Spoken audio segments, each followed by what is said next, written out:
Hi, and welcome to Hiss and Tell, a cat behavior and more podcast. I'm your host, Christina Wilson, animal behaviorist. Today is part 2 of our episode about feline nutrition, and I'll be speaking with Dr. Gina Rendon and Dr. Nancarrow again. We're covering raw food, sanitation, pathogens, allergies, special diets, and answering your listener questions. So join us as we talk all about feline nutrition.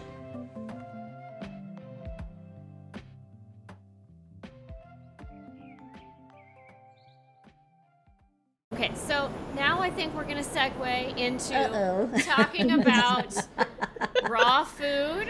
I know this is our hot button topic. People are really either super pro raw food / cooking for their cats, or really actively against it. Let's get into it. Yes. Let's go. Let's fight. This is where all the emotions come in. Yes. People feel very, very strongly. Yeah. So I guess let's just start with both of you can say, where do you fall on the spectrum of, do we feed cats raw food? Is it helpful? What are the benefits? What are your feelings about raw food? And then we'll go from there if everyone is still talking to one another after this introduction. I'll start because I'm on the con side. I don't recommend that. And I'll just, I'm going to, for one thing, I'd like to make clear that we don't carry prescription diets or diets at my hospital. So I don't make any money from commercial diets. I think we have just a few bags of food for dogs that have diarrhea to send them home so that they don't have to order them online. But other than that, we're not carrying any diet. So I'm not getting any money for any of this. Raw diets, and the other part that I'd like to clarify is that, it really is up to the owner. Or I guess we're not supposed to say owner anymore. We're supposed to say guardian. It's really up to the guardian to make the final decision. All I can do is offer advice and offer my expertise. But in the end, I'm never going to shame anybody for what they want to feed their animals. And so, this is just my take on things. But my biggest concern is just bacterial pathogens. And just, I always feel like, on the human side, there are so many recalls. There's issues with salmonella. There's issues with listeria, E. coli. You go to the restaurants now and they say, at the bottom of the menu, there may be raw food.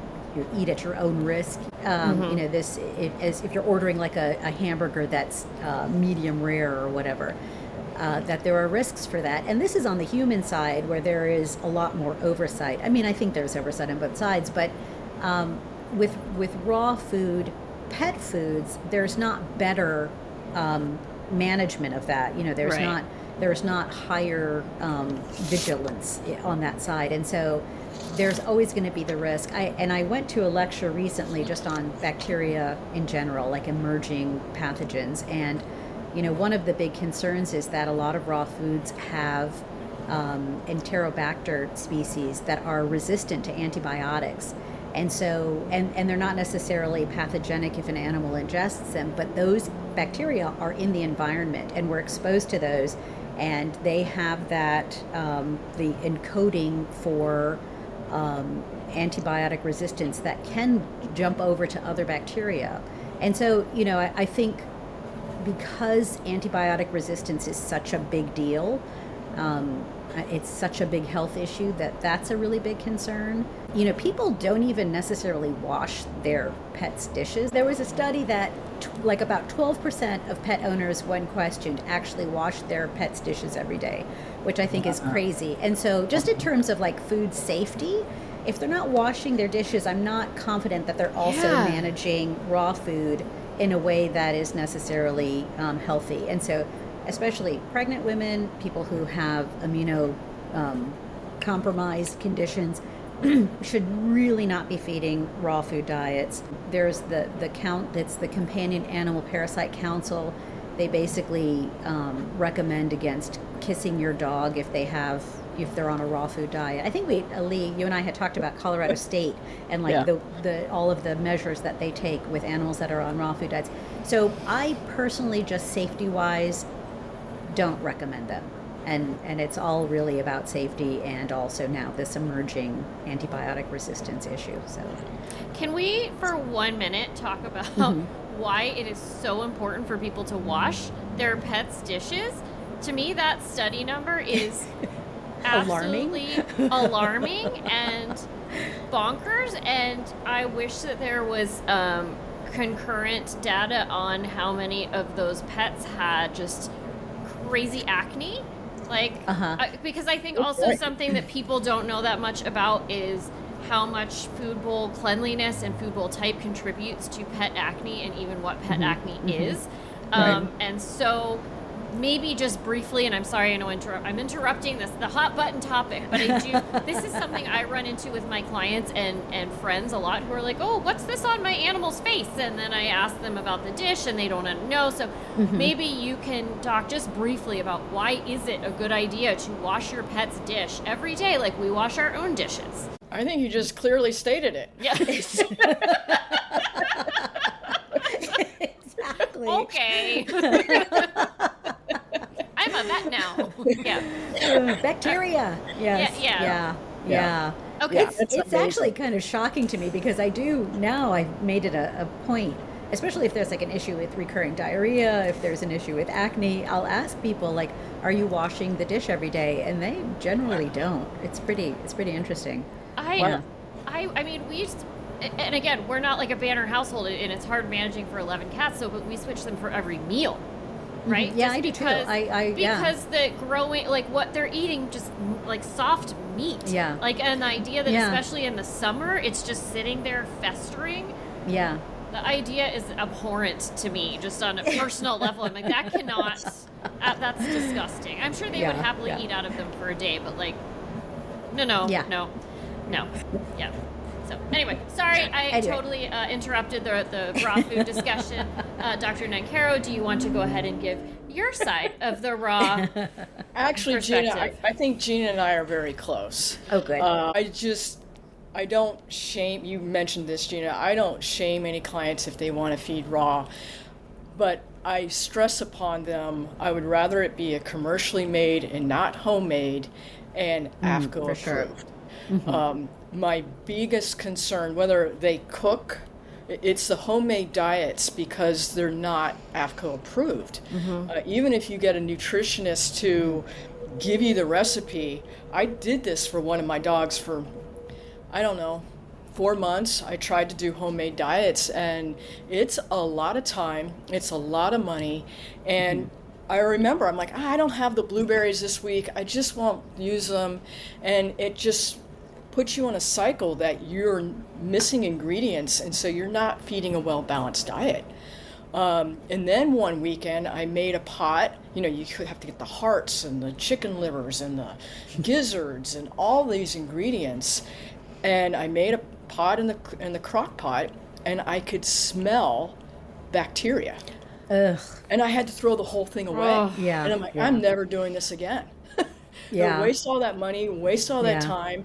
It just wasn't worth it. And it was a very good learning experience for me because I can tell my clients, I'm not a fan of homemade diet. I don't care if you cook it, if it's raw, I don't care. I'm not a fan. As far as, going back to the raw, so people who still eat meat, I'm one of those, we know how to, my husband and I have our own chopping board for the chicken or the pork. We have a knife. We know to clean that area. We know to clean the sink before we introduce anything else. We not inherently, we know that. We've learned how to keep our kitchen clean from those pathogens that come in with our raw meat. So it makes sense that clients should be able to do that too. But I don't think they do because they don't wash their animals' dishes, right? So that is a concern. I do want to throw in a caveat that if you go on the CDC website and look for recalls of pet food for food pathogens, dry food is listed a lot more commonly than raw. And you might say, well, that's because there's a lot more dry food out on the market than raw, and fair statement. But I think there are ways of getting away around the fear of the pathogens because we do it every day with our own food. Yeah. Okay. So. I think one of the things we should also probably just quickly hit on is because not everybody, I think, knows why there is this push for raw food, and probably just stating why people want to do raw food, it would be helpful for, to the general listener. And I think, there is the claim that it's closer to a wild type diet, animals that are out there, cats that are hunting, and so raw food is closer to that. I think, obviously the difference is that it's not fresh, it's not a freshly killed creature, which is very different from an animal that has been killed and then frozen. And I think there are some studies out there that show that there may be some benefits to the raw, but it's not conclusive. I think one of it is because they do want to get closer to nature. They want to get away from the processed foods. If you talk to our colleagues that have taken the route of holistic or integrative medicine, most of them are promoting raw food, and I think they're finding much healthier skin coats, fewer allergies. I don't know what they're seeing more of than we do, or the general conventionally practicing veterinarian, but I just don't want to say that raw is bad. I think we need to open that box. There are definitely animals that have had issues with, and usually it's skin allergies, that have gone to raw diets and have been maintained. Their skin is maintained with the raw diet. So it's not like I don't see that. Right. And again, I feel like in the end, it is that the guardian's choice. But if it is working, then they have to be really careful about, the handling. So yeah. And those pathogens that are potentially in the meat or on the kibble are more of a problem for us humans than our pets. Yeah. Our pets That's have absolutely really right. high acid in their stomachs that kill those microorganisms, but we don't. So it's more of a threat to us. And I don't think people understand that. Yeah, I think that's a good point. That idea being in the popular culture is one reason that people are lazy about washing bowls, is that people have this idea, and correctly so in many cases, that animals have stronger stomachs. They can eat raw food, they can eat just animals they've killed, they can eat trash. We don't have to be as worried about their cleanliness, right, or necessarily like the state of their bowl. So I feel like that's one kind of reason for that. And then one thing about the raw food that I have noticed with my clients, and just being in a lot of cat Facebook groups where people talk about all of these issues, is there's a lot of just general discussion about, oh, this raw food diet made my cat's poop stop smelling. It seems to solve, in quote, air quotes for people who are just listening. The perception is that it solves a lot of human-based problems around cats, such as stinky poop. Shedding, people are making claims that it's really drastically reduced shedding, that it has improved behavior, that it has, done all of these things that I don't know if there have really been any actual studies on any of these things, but there's so much talk in these cat groups where people who love cats and have a lot of cats go and talk with other like-minded people, and they share this information, that now there's this generalized understanding among lay people that raw food solves X, Y, and Z. I've heard it both ways. Yeah. I've had people who feed raw food diets that say the animal's poop is horrible, and then they switch it over to. So it's gone in both directions. Some people will say the raw food improves one thing and doesn't improve another thing. So I think it really is also that animals are very individual. Correct. So it kind of depends on what their genetics are and how they process things. But Sure. I think that the jury is still out about whether raw food diets are that much better. And again, for me, the issue is mostly just safety. Right. And is there a concern for humans handling the raw food Absolutely. to give to their pets, right?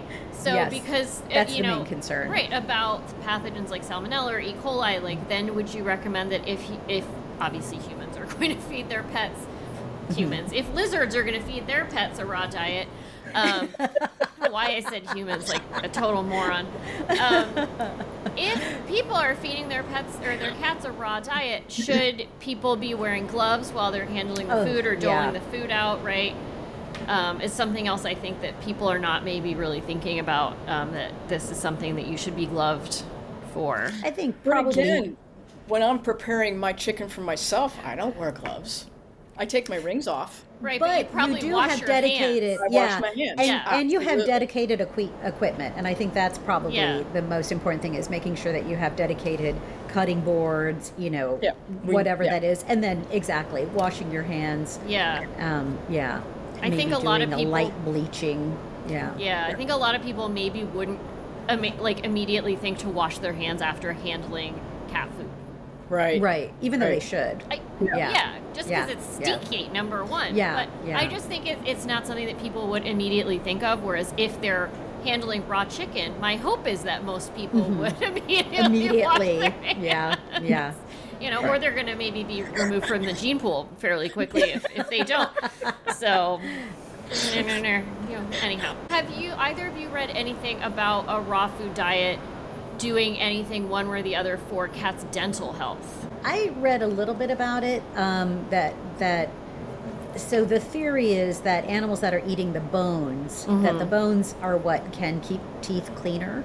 But if you look at animals like feral animals that are catching wild things, or I think they even looked at like cougars and things like that, and comparing dental health, I mean, cats are going to have dental health issues, whatever they're eating. But I think one of the risks, the higher risk factors with raw diets, is broken teeth. And so they find that in the wild. They find that, and that I see that all the time with dogs that chew on bones, that they'll break teeth. And so, and I think a lot of the disease that animals will get tends to be more under the gum line. And it's kind of like Lee said, we're brushing our teeth twice a day, and we're still going to the dentist, every 6 months. I think dental health is just, there's not an easy answer for dental health. There's nothing that's magical that's going to make any animal, any creature's teeth healthy just because they're eating that. I think it's just bacteria, genetics. There's a lot of different factors. Yeah. Okay. So how would you monitor cats who may be on a raw food diet to see if they have any nutritional deficiencies or health issues? And then what would you do if you have a concern? I guess obviously go to your veterinarian, but what would you look for in a cat who's on a raw food diet? I think, the concern, if it's not an AFCO approved diet, which is the American, I always forget what those initials stand for. The American Feed Association of American Feed Control Officers. So that they're the ones that there should be their stamp on the food, and that says if they meet the nutritional requirements. But so if somebody is just sourcing raw rabbits or whatever from their butcher and feeding them to their animals, my concern would be issues. I think there's like there are vitamin D problems. I mean, if you're not giving the bones, it's really hard because sometimes you don't know there's an issue until it's too late. You don't know if there's like a vitamin D deficiency, which will cause a calcium issue.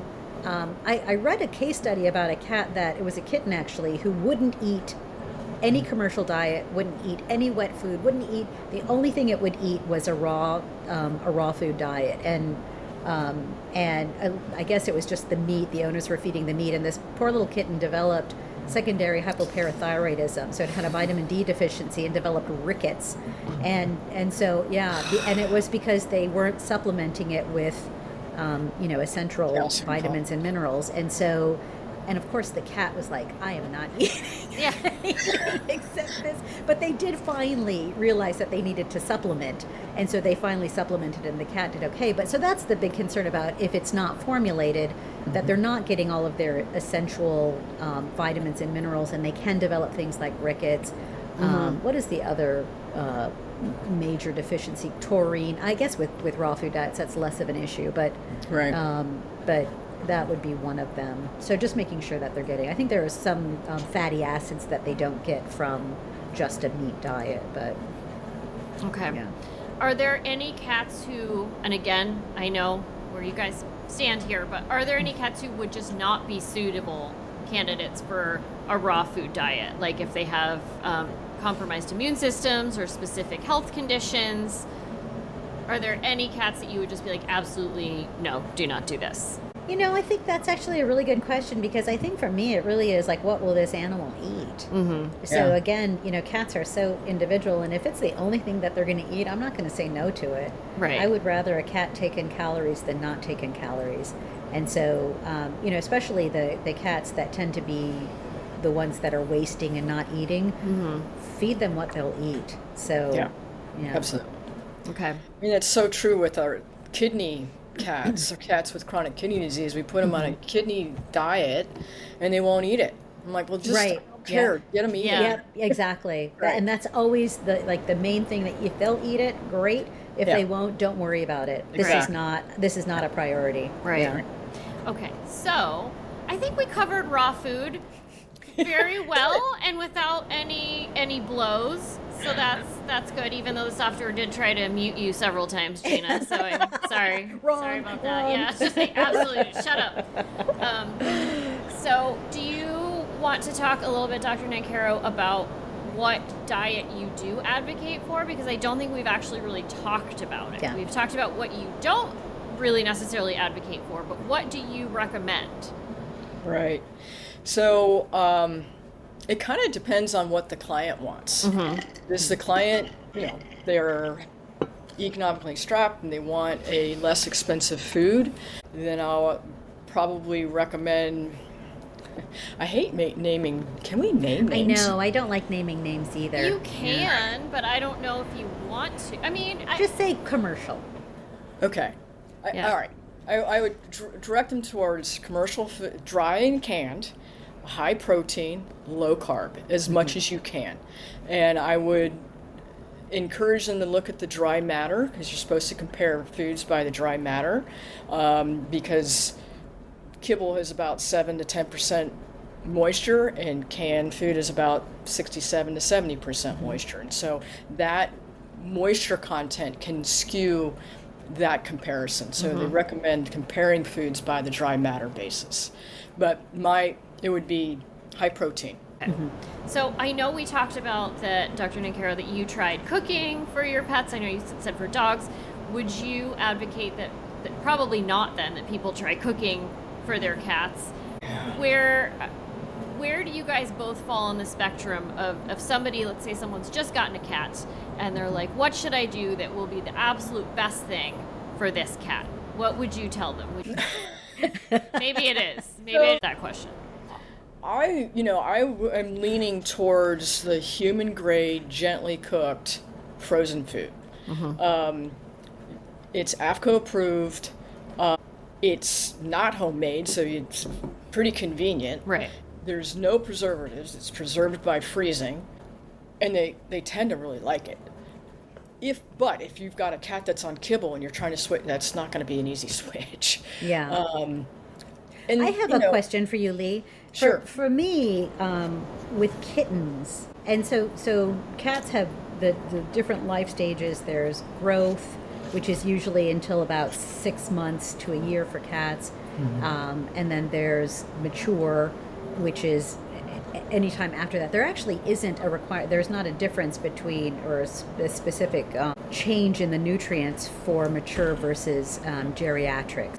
But then there's also gestational, which is the same as kitten food. But so for kittens, I generally recommend dry food all the time, but making sure that they're getting meals of wet food and that they're eating wet food. And the reason that I do is because kittens are so metabolically active.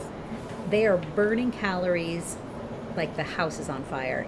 They're so active. And when I've had clients that will only feed wet foods to their kittens, it's exactly what you were talking about, Christina. You'll have kittens launching themselves into to the plates of the person who's eating because they're so hungry. And so I always just recommend have the dry food out all the time, let them eat that. As they get closer to 6 to 8 months, then start weaning them off of the dry food, and then a wet food only diet. That's generally my recommendation. I don't know if you. I mean, 95% of our clients feed dry and canned, a mix of both.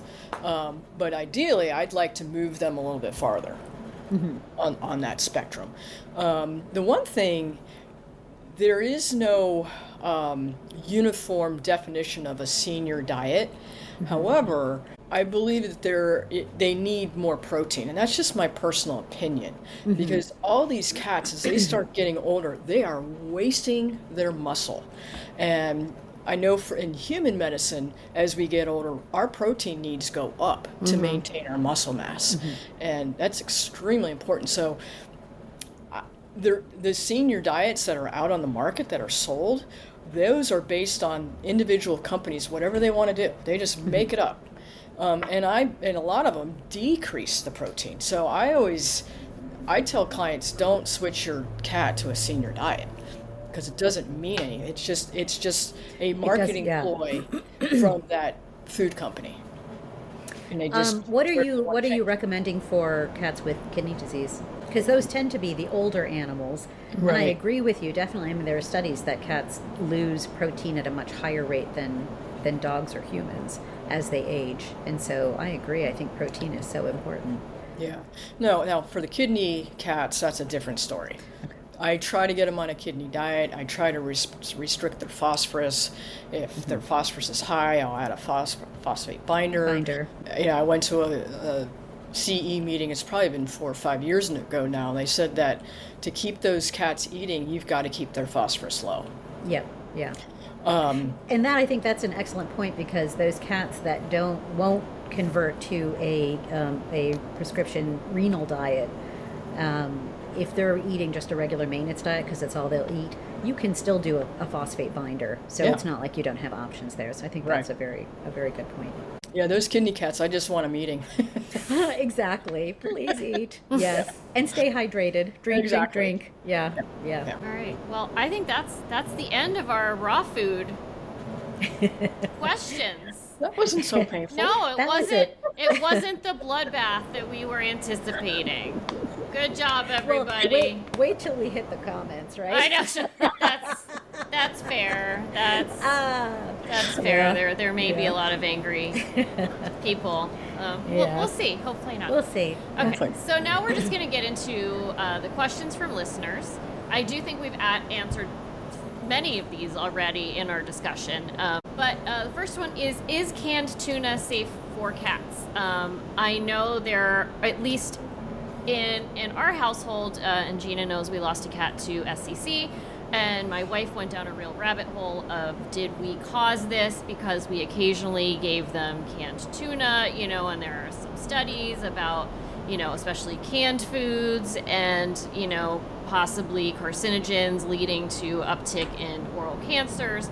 I don't know if that is what this listener was asking about, or if they're just asking about tuna in general, but perhaps you could speak to both of those issues. I think canned tuna occasionally, okay. I worry about the heavy metals and the mercury level in the tuna.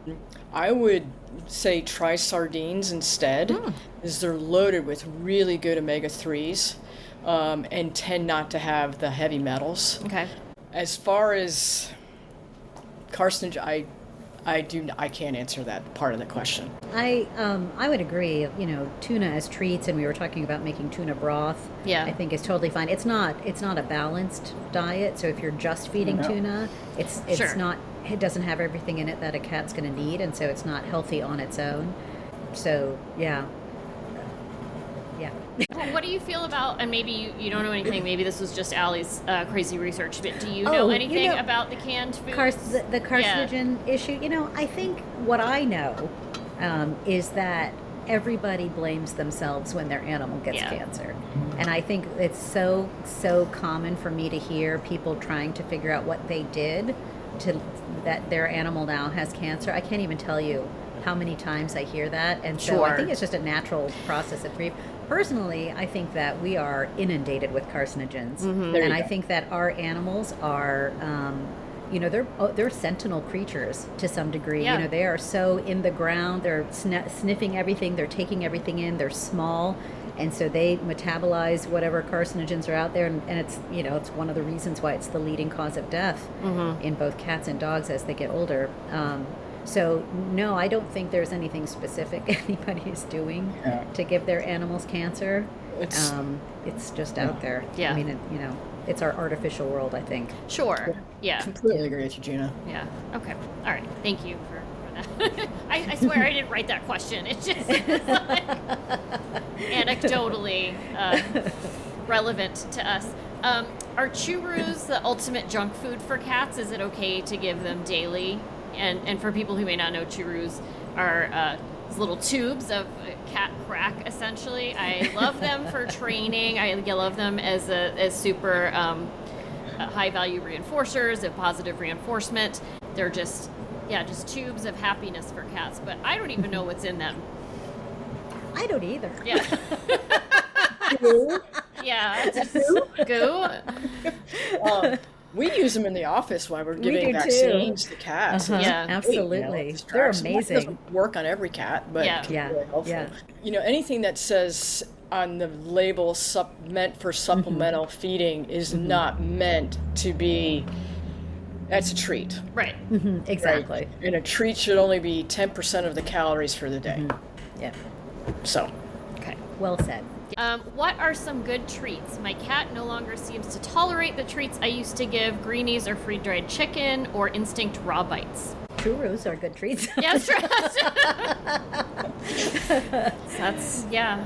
Whatever they'll eat is a treat. Sometimes, their own food can be a treat. Yeah. It really depends. Yeah. Depends on the kitty. I'm a big fan of using little pieces of kibble as in behavior work as the reinforcer, rather than using treats all the time. You can just give little pieces of food rather than, like, especially if you're working with a cat who may be a little bit on the chunkier side and you don't want to constantly be giving them calorically high snacks.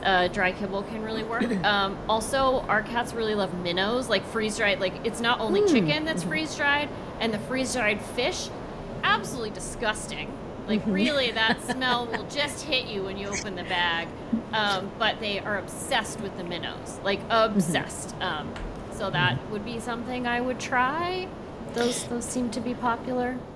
Yeah, I think staying on, again, the protein side, freeze-dried meats, organ meats, stuff like that, as opposed to carb kibble. You know, I mean, the kibble food is fine because that's part of their diet. Are there any kind of dietary supplements that are good for cats with kidney issues? Water. Yes.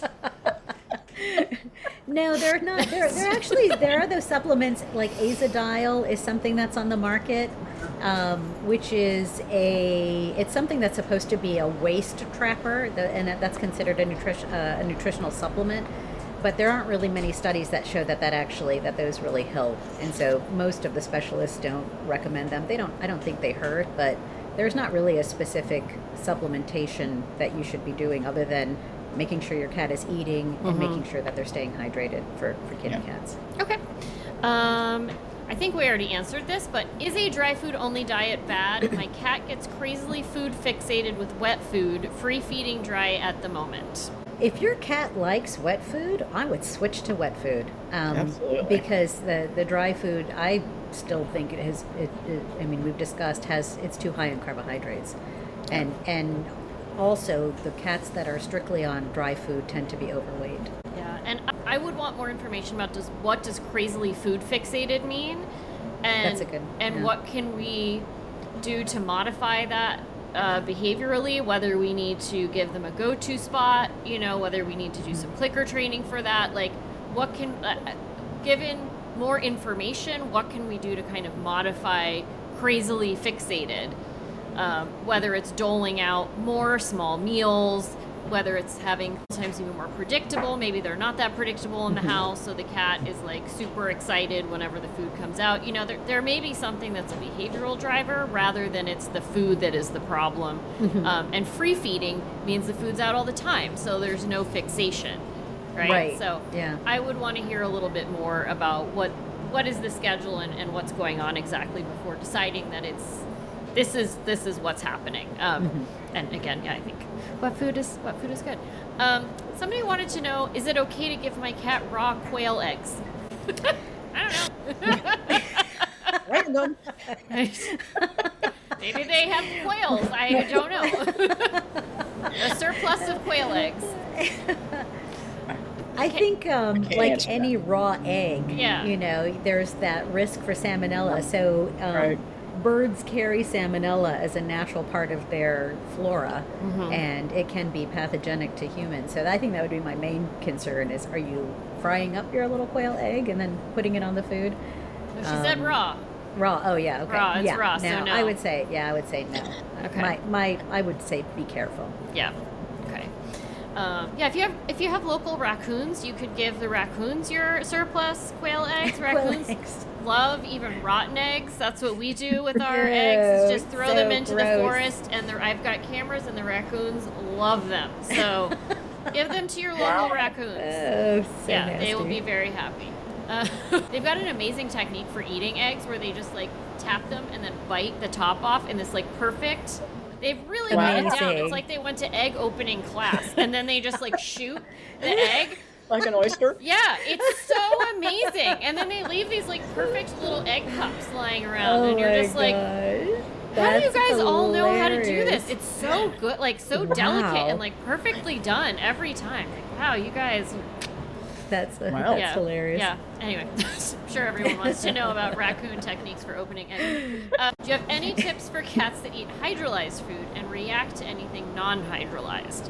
So we talked about hydrolyzed foods early in the podcast, but if you do have one of those cats that actually benefits from being on a hydrolyzed diet, which can be because of chronic GI issues or because of skin issues, my recommendation is to introduce one food item per week.